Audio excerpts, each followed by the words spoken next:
அன்றைய பிரதமர் நேரு அவர்கள் இந்திய அக்சைசின் பகுதியில் சீன இராணுவம் சாலை அமைத்ததை தடுக்காமல் விட்டதாலும், அருணாச்சல பிரதேச பகுதிகளில் சீன இராணுவம் ஊடுருவல் செய்வது தெரிந்தும் ஊடுருவலை தடுக்க இந்திய இராணுவத்திற்கு உத்தரவு வழங்க தாமதித்ததாலும் இந்திய நிலப்பரப்பான அக்சைசின் பகுதியில் 38,000 சதுர கிலோமீட்டர் சீனா அபகரித்தது.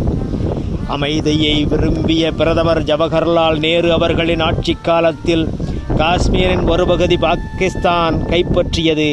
அதுதான் பாகிஸ்தான் ஆக்கிரமிப்பு காஷ்மீர், அதாவது POK என்றழைக்கப்படுகிறது. 38,000 சதுர கிலோமீட்டர் இந்திய அக்சைசின் பகுதியை சீனா கைப்பற்றியது. பாகிஸ்தானும் சீனாவும் இந்தியாவை அழித்துவிட துடிக்கின்றன.